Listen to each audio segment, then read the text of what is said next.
გამოიტყვა რომ საქართველოს არის თორე სეკულარიზებული სახელმწიფო.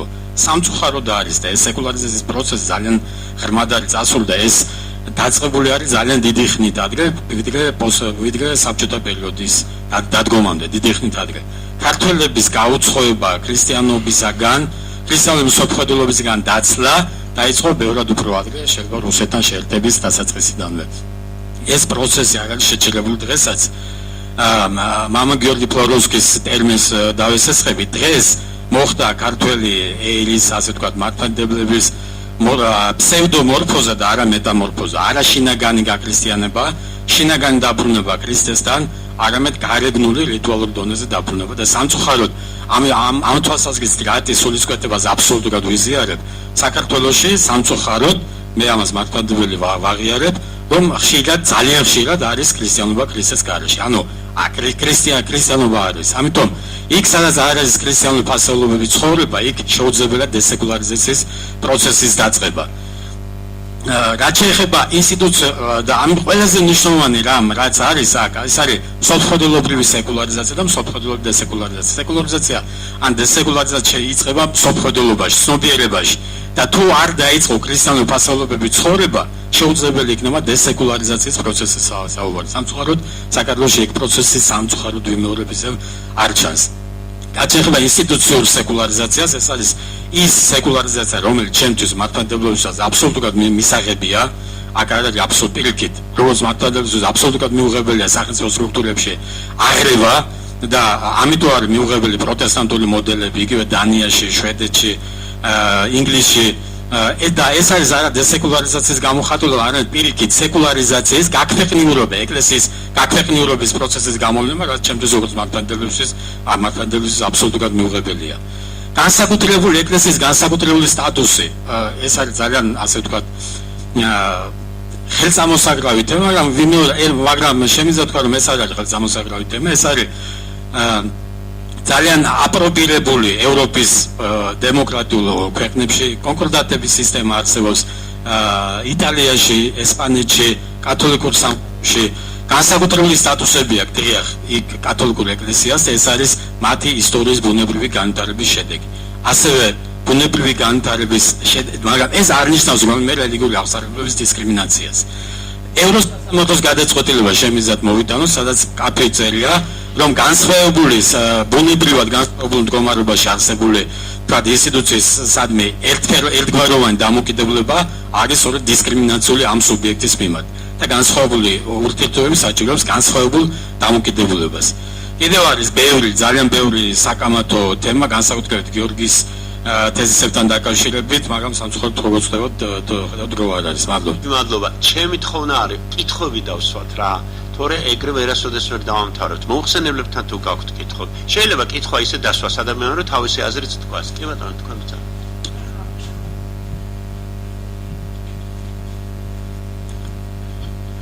რევაზ კარანაძე, მეცნიერებათა სტუდენტი. რევაზ კარანაძე, პოლიტიკურ მეცნიერებათა სტუდენტი. მოკლედ, მე შედარებით მოკლე კითხვა მაქვს. პირველ რიგში მინდა მივმართო ბატონ ნიკას და ქალბატონ რუსუდანს, როდესაც ვახსენეთ ბრიტანეთი და დანია, აქ საქართველოსთან დაკავშირებით ხომ არის როლი, კი არის კონსტიტუციით გარანტირებული იქ სახელმწიფო რელიგია, მაგრამ არის განსხვავება ჩემის აზრით თუ მეთანხმებით ეგრეთ წოდებულ სამოქალაქო კულტურაში. ბატონ ნიკას მინდა ვკითხო ინგლეხარტის კვლევასთან დაკავშირებით, რომელიც ჩატარდა 2002 წელს საქართველოს 4-ში. საქართველოს მე მგონი მოდერნიზაციის მხრივ იყო საკმაოდ დაკნილებული. თქვენ როგორ მიიჩნევთ ბატონო გიორგი მოდერნიზაციის მხრივ უფრო და უფრო უკან მიდის საქართველოს თუ პირიქით? დიდი მადლობა. სოციალური მოდერნიზაცია, სეკულარიზაციის მხრივ როგორც ერთ-ერთი მთავარი ნიშანი.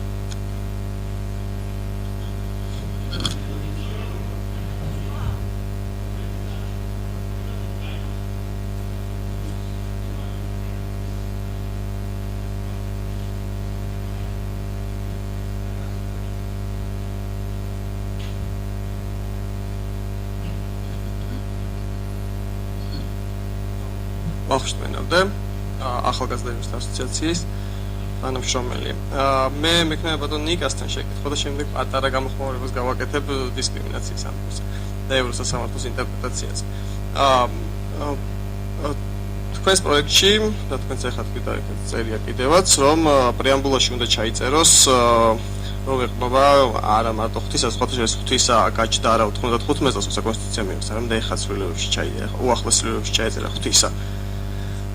არა, ღვთის არ ეწერა. და აერი ეწერა მარტო და ემატება რომ ქრისტიანობი ქრისტიანულ ტრადიციებს ეხება, ხო?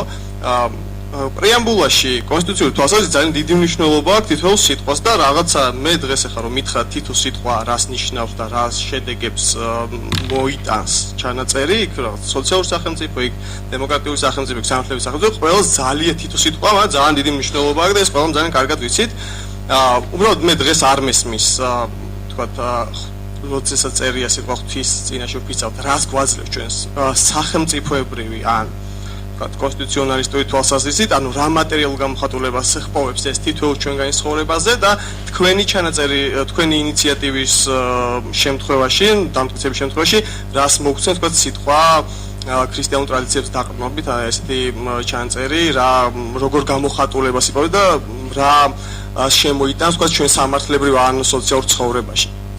ეს კითხვა თუ შეიძლება, რაც შეეხება ევროსასამართლოს ინტერპრეტაციას, რა თქმა უნდა, არსებითად განსხვავებულებს ჩვენ არსებითად განსხვავებულად უნდა მოვეპყრათ, მაგრამ როდესაც ევროსასამართლო ამაზე საუბრობს, რა თქმა უნდა, ის არ ისმობს არც ერთ შემთხვევაში იმას, რომ როდესაც ვიღაცა 80% არის იმას და უფრო ძლიერი დენომინაცია რელიგიური, უფრო მეტი უფლებები უნდა ვიცეთ და ვინც სუსტია, იმას უფრო ნაკლები უფლებები უნდა ვიცეთ. ის უბრალოდ ის არა, როდესაც ჩვენ ევროპის სასამართლო რა თქვა ამბობს, რომ სახელმწიფო რელიგია არ არის დისკრიმინაცია, თუმცა როდესაც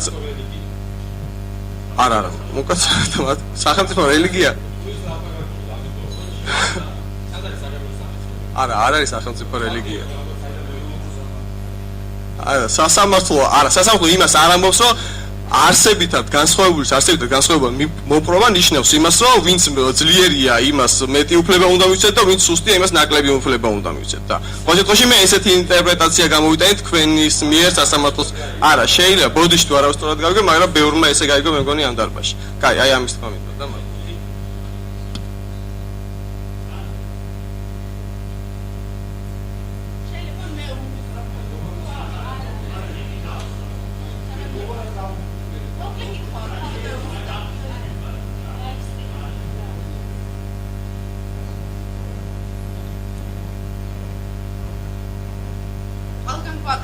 ხალასე ნახეთ თავი და ყველგან თეატრალიზებულია და ესე ვითომ არ მოსმის ერთმანეთის და ვითომ თავდანოსიდან თქვენ ლაპარაკობთ რწმენით ხო რაღაც ჯერათ რასაც საუბრობთ და მე თქვით რომ პრივატული არ უნდა იყოს რწმენა ესე გავიგე რაღაც ისეთი შტაბილები დამჭროთ თქვენც გინდათ რომ სადღაც ავტორიტეტებში ჩავეწეროთ და რაღაც ხო საერთოდ ხო, მე მგონი ბევრს დარჩა ესეთი შტაბილება არ იმდენად კონსეკვენტური იყო ბოლო დასკვნა რომ მე მინდა რომ ეს ინტერვენცია და იქნებ ვაიძულოთ და ბუნებრივად არ ხდება საქართველოში რომ არ ვართ ქრისტიანები როგორც ალბათ אומר რუსუდანმა იგულისხმა ის რომ რელიგია ეკლესია უფრო სოციალური უნდა გახდეს და გამოვიდე ხო ესე არ გავიგე უფრო საჯარო კი ამ დროს ამაზე რო ხო ცოტა რო განავრცოთ როგორ წარმოგიდგენიათ რომ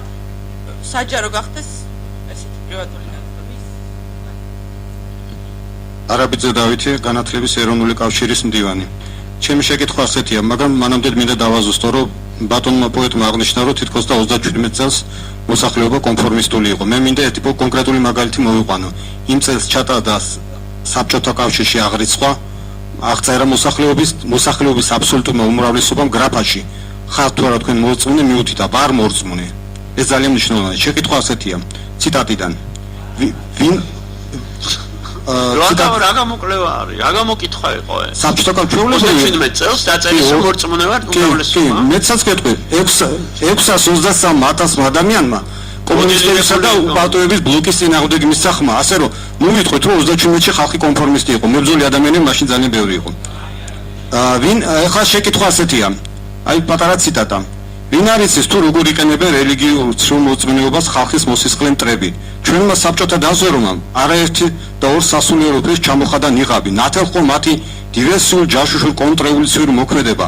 ყველასთვის ცნობილია თუ როგორ შეხმატკბილებული მოქმედებდნენ ეს სოფმორეული ბანდიტები საზღალ ტროცკის ბუხარინელებთან ერთად. რეაქციული სამღვდელოება კი მოიცა ერთი წუთი კითხვა. რეაქციული სამღვდელოება ცდილობს გავლენა მოიპოვოს ყველგან თუ მას ამის საშუალება ექნება. ქართველი ხალხი დაირაზმა ამ ხანակ ბერიას გარშემო და აეჩა უმაღლეს საბჭომ. მიხეილ სააკაშვილი ეს არის მისი პაპა, ჟურნალი ბოლშევიკი ნომერი 7 38 წელი, საქართველოს კომპარტიის ცენტრალური კომიტეტის ყოველთვიური პოლიტიკურ ეკონომიკური ორგანო. შეკითხვა არის ასეთი: ბატონებო, იმას რასაც თქვენ აკეთებთ, ხო არ არის იმის გაგრძელება, რასაც 20-იან და 30-იან წლებში ჩადიოდა მებრძოლ უღმრთოთა კავშირის ცენტრალური საბჭო. როდესაც მიხეილ სააკაშვილი აძლევდა მას ინსტრუქტორს, საკმაოდ ბევრი არის საუბარი თუ როგორ ებრძოლათ საქართველოს ეკლესიის წინააღმდეგ. ეს მე მიმაჩნია, რომ არის მცდელობა შეცვალონ ქართული კულტურა რაღაც ერთზაც კულტურით და საქართველოს შეუცვალონ მისი იდენტობა. ძალიან გთხოვთ ყველამ მიპასუხოთ. მადლობთ. ასო რო კი ეგრეთ ვაკეთებთ. ამას ხო? კი ოიტყვია?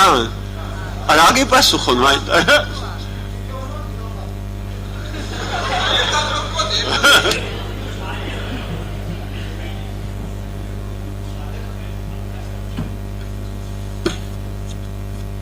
აშკო მამისაშვილი, ჩემ თავს წარმოვადგენ. მე მაინტერესებს, როცა ვლაპარაკობთ იმ მახინჯ ქრისტიანობაზე, რომელიც ასე მასიურად არ გავრცელებული საქართველოში. ვის ეკისრება პასუხისმგებლობა ამაზე? თავარი პასუხისმგებლობა. ჩემი აზრით, საპატრიარქოს და პატრიარქს და მაინტერესებს თქვენ რას ფიქრობთ ამაზე, განსაკუთრებით რატის აზრი და იმ ბატონის და ზოგადად ყველასი, ვინც ასე თქვა, თუ მახინჯ ქრისტიანობაზე ვლაპარაკობთ, ჩვენ არა მახინჯ ქრისტიანებად ვთვლით თავს.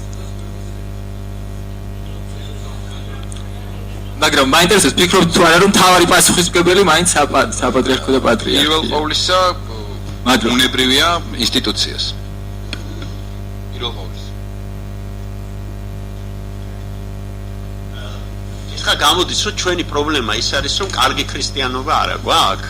ესე გავიგე, ანუ ეს რატის პოზიცია იყო, გასაგებია, ამ დარბაზმაც ესე აიდაცა. ანუ სხვა მოსაზრებაც თუ არის, მოვისმინოთ ისიც, ხო? მადლობთ, არჩილ თალაკვაძე, USAID-ის დემოკრატიული ჩართულობის ცენტრები.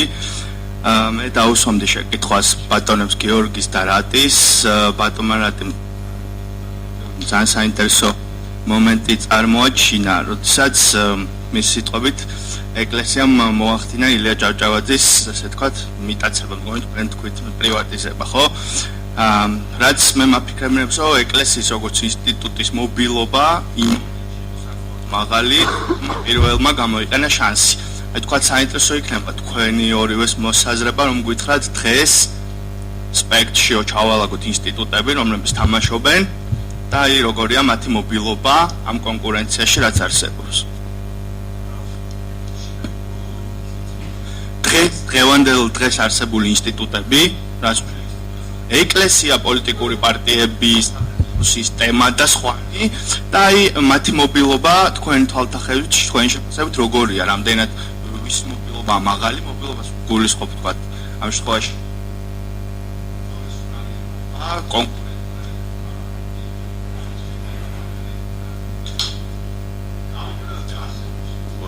კარგი გამოკვლევები, სადაც ეს ჩანს, თუმცა ალბათ შეიძლება რაღაც უნდათ რომ დაუმატოთ. კი ბატონო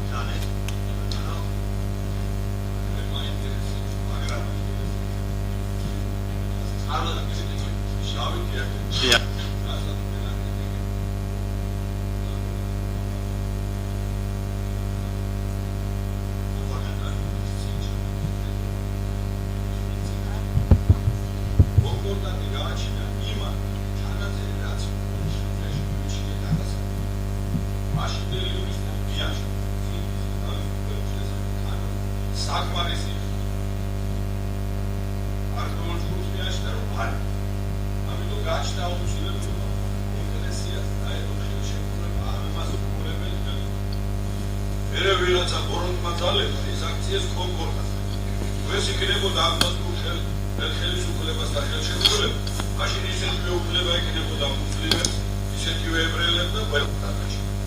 ეს იურიდიულ საფუძველს შექმნიდა ახალი კანონმდებლობა. მაგრამ იმუშავე. ვაკობ ეხლაც